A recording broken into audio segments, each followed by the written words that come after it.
Dawah. What you read about, primarily about Ibrahim alayhi salam, is Dawah. Yunus, Dawah. Isa, Dawah. Musa, Dawah. The story that you are reading about in the Quran, of course Musa is also a lot about how he led his people. The problems of being a leader. Musa, we hear about that. But still, so much of the story, in fact there's so much about Musa in the Quran, some scholars said the Quran nearly became the book about Musa. But it's a story, so much of it, the story of his dawah. How he goes to Fir'aun, how he brings proofs, how he brings evidences, what he has to deal with as a caller to Allah subhanahu wa ta'ala.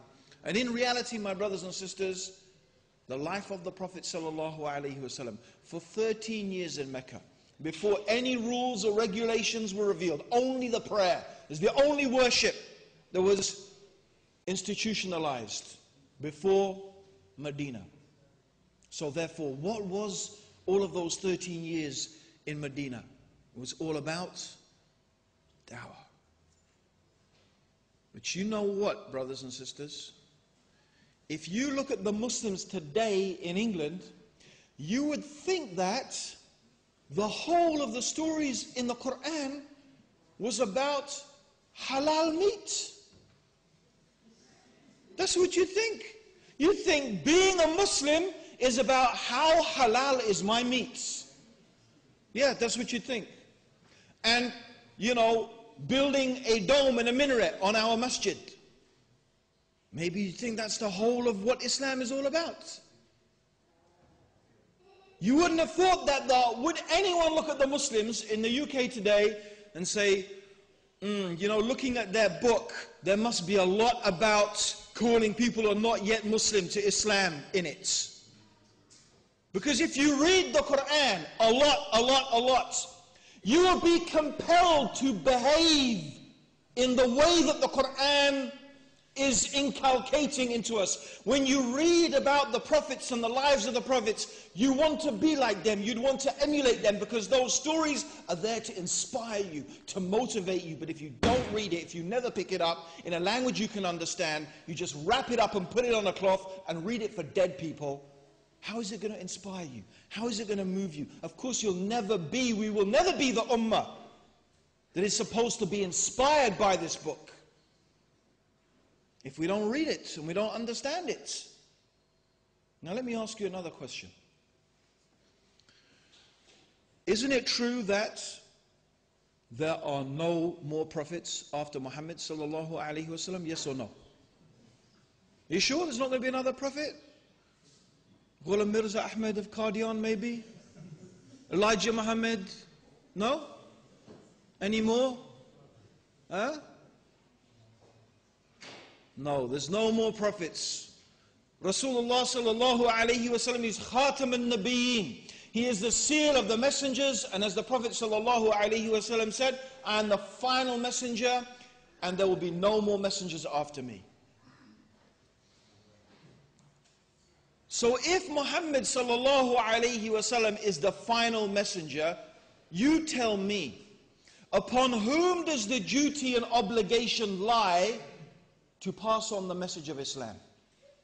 If the Prophet sallallahu, if there are no more prophets, who has to take that responsibility? Huh? Who has to take that responsibility? Yeah, I want it a bit more personal. Who has to take the responsibility?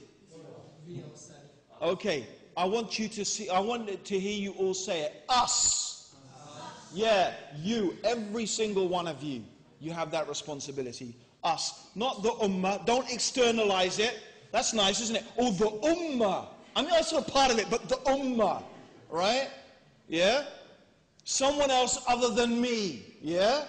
I mean, I'm part of it, but, you know, right? Is that what you mean when you say the ummah? Is that what you mean when you're trying to put it somewhere else? No, it's you, brothers and sisters. No, it's not Abdul Rahim.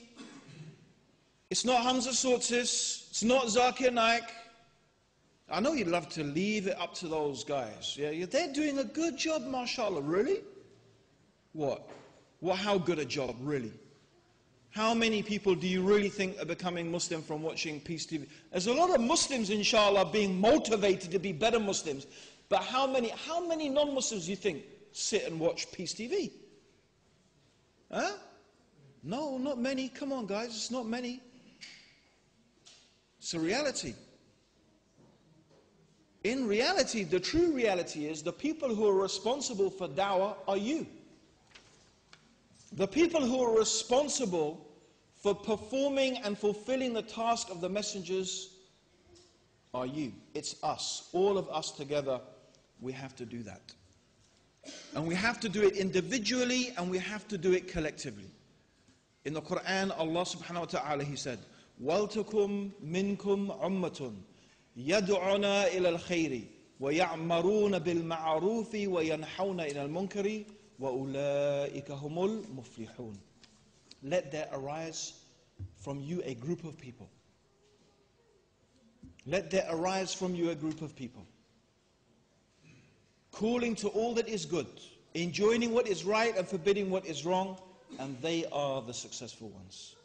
So my brothers and sisters, if we want to be from the successful ones, if we want to fulfill the vision of the Quran, live the spirit of the Quran, fulfill our obligation, and it is an obligation upon us, brothers and sisters, all of us to be callers, individually, and to have amongst us organizations or an organization or organizations who are fulfilling this task in an organized, systemized, and effective manner.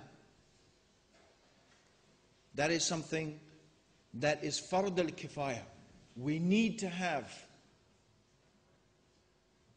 people, individuals, and organizations who are fulfilling this role and this duty and this obligation in a manner that is truly effective and in a manner that is truly befitting this religion and that reflects the efforts and the patience and the struggles of those